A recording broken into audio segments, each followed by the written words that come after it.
tried to make you distrustful of people and things.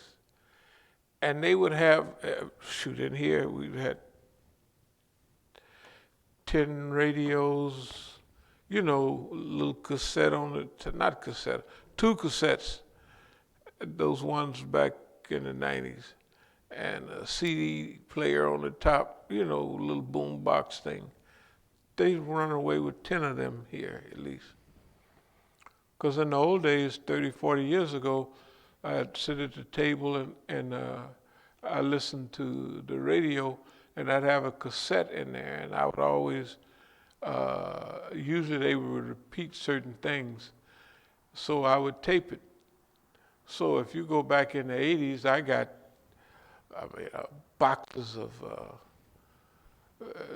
regular broadcasts that I thought was helpful, and then you're still in a heavy learning period at that time, at least you feel like it.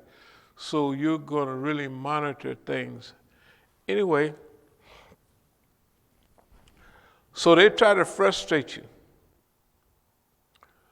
They try to make you oversensitive or basically paranoia. But you can learn how to be sensitive. At the same time, it's like what Bill Clinton said in the lecture, just because you're paranoid don't mean that they're not out to get you. He's talking about himself, him and Hillary, how they did them, Just because you're paranoid don't mean they're not out to get you. So they try to make you sensitive where you don't trust people anymore. If you don't trust people, you can't get much done because you're by yourself. You don't trust nobody, So the thing you have to do is you have to learn how, remember we talked about strategic management under conditions of repression, and we also talked about how we had domesticated the system. Domesticated the system means we just go through the last, not even 20 years, but last 15 years of the things that we did. We got a lot done. And all the things we got done was with their people. Yeah, you got to remember the organizational structure, the leadership principles, all of those things, the development of community. You can see all that was on a roll, okay? Now all of that was done with their people. All the people that was, not all, I don't want to say all, but the majority of the people around us was working with Boss Man. Just clear. Okay, now this go around, we'd already learned how to fainted incapacity is one of the biggest things in martial art. Fainted incapacity means that, my back is hurt, my foot is hurt. You know what I mean? I can't hardly see. You know what I mean? But you got all your faculties. It's fainted incapacity.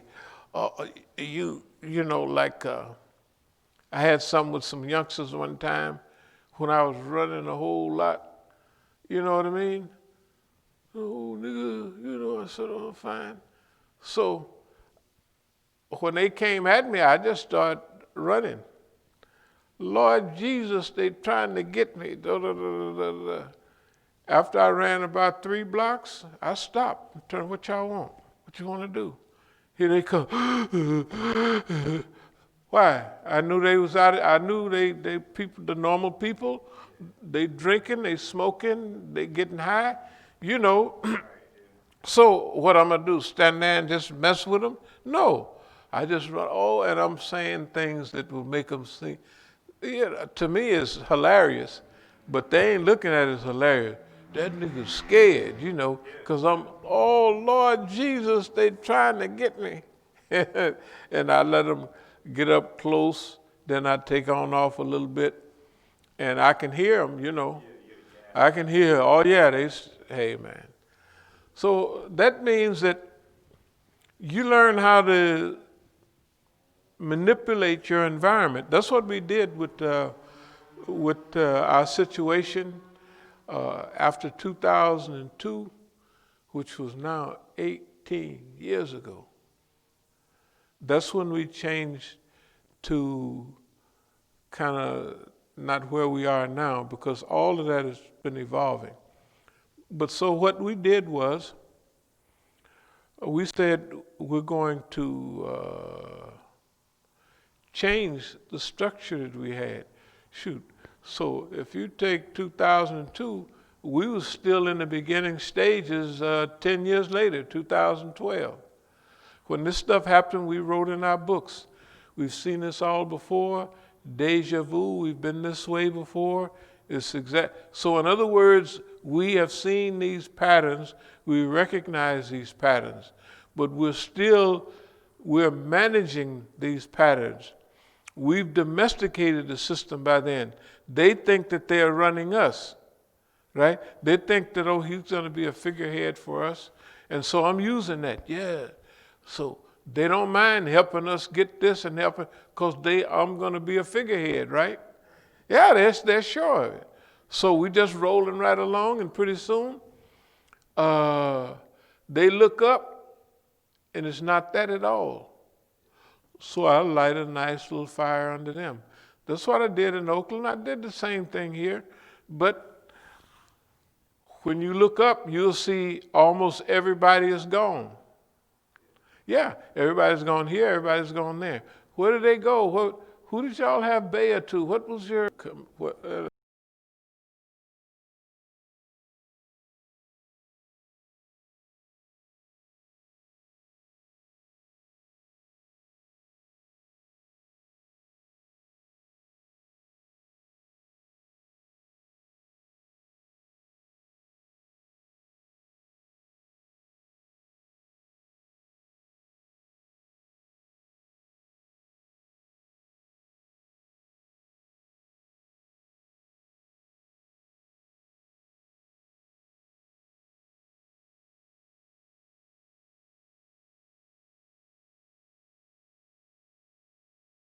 Well, yeah, it does make a difference though. Now suppose you got to also think about the future. Maybe we say 4 years, that may be to get us in a certain situation. But wherever we're going, it's way out there. And this time we're looking at the final solution. We may be going all the way this time. So we want to have a dream team. Now the first time you may not get your dream team, but you have to stabilize your thing. As you come in contact with more people, you want to not develop followers, but leaders. Because followers is addition. You get one new some people. That's addition. But if you get a structure of educators and trainers and teachers, that they teach others, part of their job is to teach other people, right? First, they have to go through a process of the general educational patterns that we've been going through, Then we feel at that time they become qualified, as far as people are around here, to teach. Okay, teaching is like other things. You teach one cycle, you teach another cycle, you get better and better and better. But teaching people and educating and training people deals with multiplication. Followers lead to addition. You're adding on people, they're followers. But, well, so what? They're just not, what are they doing, right? They're following. If you say, that's good, we'll do that. But people that are independent thinkers and they can see the situation and kind of already know which way to go, that takes a little time. And as it's like sports. The team, the more they play together, the guy got the hint. when you pass him the ball, he's already ready. You know what I mean? And you ain't looking at them, you ain't doing nothing, and zoop, and they get it. You know, you can see it on the court all the time. You know, and the better the teams are, the higher quality the teams, the higher level that you're going to get closer to your vision of the future. So, back to operational capabilities. So we're going to talk to our brothers also.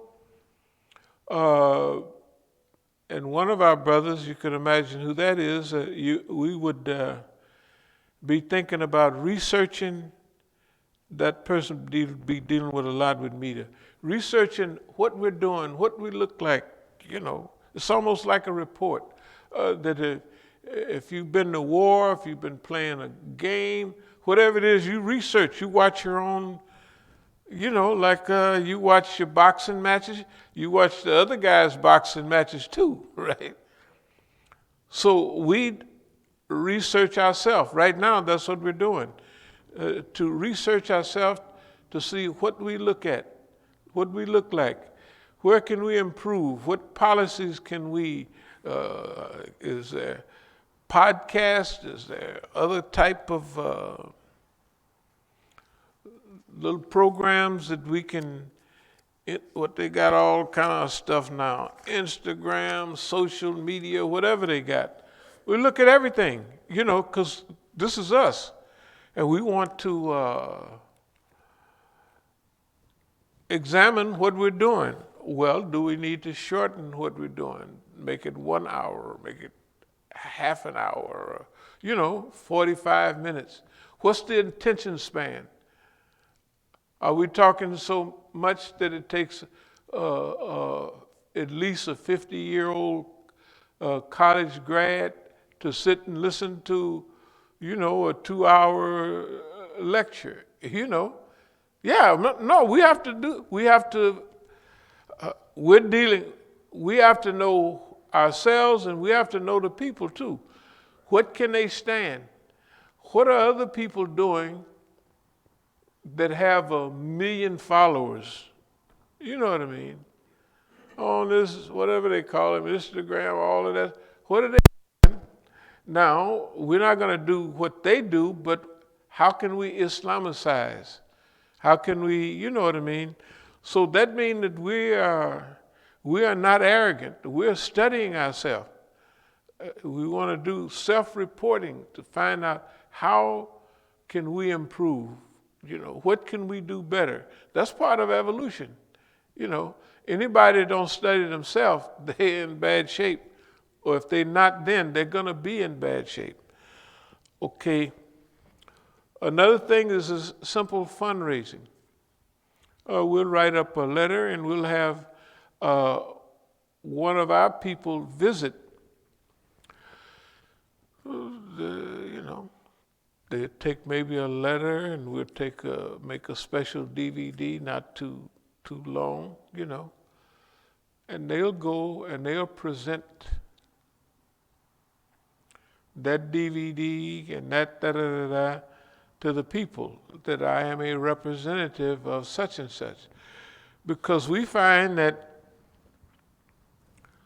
a lot of the stuff that get in the way is not the people here, is me. No, what I'm saying is the people resist me. If you go to certain Masjid, it's Imam Musa. I could kiss all the babies come in the door. I could feed all the hungry people from here to over there. You know what I mean? I could sleep on the ground or under. It don't make no difference. It's Imam Musa, that guy. You know, and you just think about it. Have you ever heard anything that was true from them people out there? They don't say nothing that's true. They just, somebody says, or they just lying. They making it up. But they don't say, hey man, da-da-da-da-da-da-da, and I can prove it. I don't hear none of that, and you know, and nobody else brings me anything. Everything that's brought to me is what That's my what? I don't know. No, there's nobody here seen that, and nobody hears it. Okay, but we'll cover a lot of that this Tuesday. I just wanted to say that we're in a different stage now, and we know the value of people, and we also know that wherever we're trying to go, we're not going to go or get there by ourselves. And it's also good to let people know, like if you have a spouse, you have to let them know, I need you. I need you. We have this vision of where we're trying to go. Well, first of all, what's the sense of going there by yourself? Because you get there, you're all by yourself. It's like a guy sacrifices everything and he gets his kids big cars and all that. He ain't never home, no. Pretty soon his wife is running off with somebody else or running around the corner, or anything. And his kid, you can see it on every TV program. The kid is in a play and they're looking in the audience for their dad. They have that scene. You ever see that? That is the most famous scene. And 90% of the time, dad don't make it. You know what I mean? And if he do, everybody's jumping up and down. And the play don't make no difference. All of that is, the only thing that makes a difference is if dad show up. Okay, but dad is busy making money. And the kid is busy wanting to see their father, watch them do whatever they do, or their daughter, right? And so as you go along in life, you have to make those serious choices. What's real? You know what I mean? What's really gonna hold up? What's really gonna last? And one thing about parenting, it's always a learning experience. Because especially when you get older, because when you're younger, you just learning yourself. So you do what I do, tell you to do, because I said so. I'm running this house. Da, da, da, da. Then after you get grandchildren, my son, we was over on 8th Street. So he stayed here with me a while, and I was teaching all the younger kids at that time.